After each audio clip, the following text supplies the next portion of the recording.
জি আলহামদুলিল্লাহ ভালো আছি।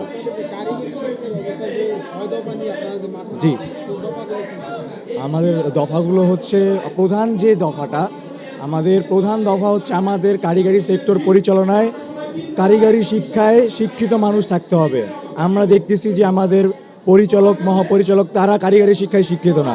তারা যদি নিজেরাই অশিক্ষিত হয়, কারিগরি শিক্ষা বহির্ভূত হয়, তাহলে তো আমাদের কারিগরি সেক্টর চালানো কখনোই সম্ভব না।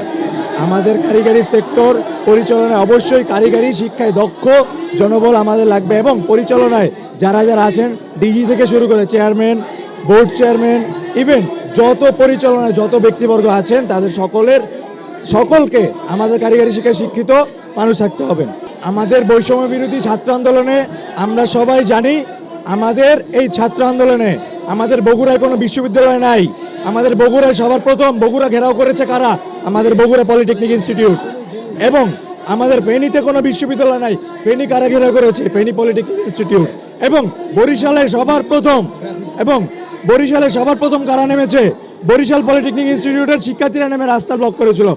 লং মার্চ যখন ঢাকা করা হয়েছিল তখন আমাদের পলিটেকনিকের শিক্ষার্থীরা সবার প্রথম এগিয়ে এসেছে। আমরা কখনো পিছিয়ে ছিলাম না। আমার পাশে আমার ভাই গুলি খাইছে, সারা পিঠে গুলি ভরা। আমাদের মোহাম্মদপুরে কোনো বিশ্ববিদ্যালয় নাই। মোহাম্মদপুরে আমাদের গ্রাফিক্স অ্যান্ড আর্টস ইনস্টিটিউট সম্পূর্ণ মোহাম্মদপুর ঘেরাও করেছে, মোহাম্মদপুর নিয়ন্ত্রণ করেছে। আমরা কোথাও কোনো জায়গা থেকে পিছিয়ে ছিলাম না। আমাদের ভাইরা সব সময় এগিয়ে ছিল এবং এগিয়ে থাকবে। আমাদের অন্তর্বর্তীকালীন সরকারের কাছে একটাই মাত্রই চাওয়া, যে কোনো দেশ কখনোই উন্নত হবে না যতক্ষণ পর্যন্ত টেকনিক্যাল এডুকেশনে প্রাধান্য না দেওয়া হবে। এই সরকারের সবচেয়ে বড় ভুল টেকনিক্যাল এডুকেশনে প্রাধান্য না দেওয়া। সবার প্রথম আমাদের দেশ সংস্কারের প্রথম পূর্বশর্ত হওয়া উচিত টেকনিক্যাল এডুকেশনে প্রাধান্য দেওয়া।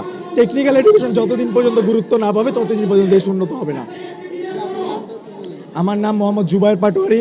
আমি পুরকৌশল বিভাগের ছাত্র, ব্যাচ ৭১, ঢাকা পলিটেকনিক ইনস্টিটিউট কারিগরি ছাত্র আন্দোলনের একজন ক্ষুদ্র প্রতিনিধি।